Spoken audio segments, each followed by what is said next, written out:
वहीं सहारा निवेशकों के लिए बड़ी खुशखबरी सामने आई है। बिहार में एक चुनावी रैली को संबोधित करते हुए केंद्रीय गृह मंत्री अमित शाह ने भरोसा दिया है कि निवेशकों का पाई पाई मोदी सरकार वापस करेगी। इस मसले पर काम चल रहा है।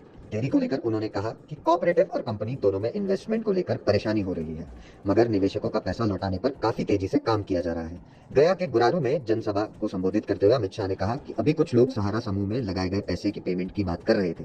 नरेंद्र मोदी सरकार ने सहारा की कोऑपरेटिव में जितने लोगों का इन्वेस्टमेंट है वो सारा इन्वेस्टमेंट वापस करने का निर्णय किया है। अभी आपको जो तकलीफ हो रही है वो इसलिए पड़ रही है कि कुछ तो कोऑपरेटिव के डिपॉजिटर हैं और कुछ कंपनी के।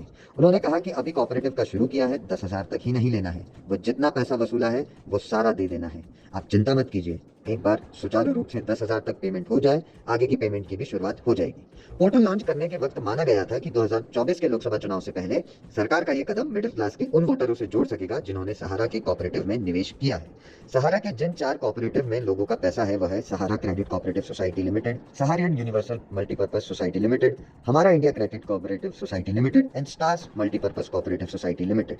सहारा के निवेशकों की बात करें तो यूपी में सहारा की इन स्कीमों में पैसा लगाने वाले करीब 85 लाख है। इन लोगों ने 22,000 करोड़ रुपए का निवेश किया है। इसमें मध्य प्रदेश के करीब 3 लाख निवेशक हैं, बिहार के 55 लाख निवेशक, तो झारखंड से 24 लाख इन्वेस्टर्स हैं। 2017-2018 से निवेशकों को रिटर्न्स मिलना बंद हो गया था।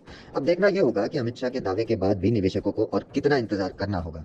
आए दिन निवेशक अपने रिफंड को लेकर बहुत सारी प्रतिक्रिया देते हैं। क्या सहारा रिफंड का पैसा निवेशकों को ब्याज सहित मिल पाएगा या नहीं?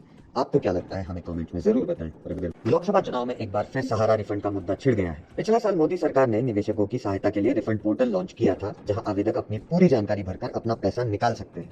लेकिन अभी तक ऐसी कोई जानकारी हाथ नहीं लगी है कि आखिर निवेशकों को उनका पैसा वापस मिल भी रहा है या नहीं।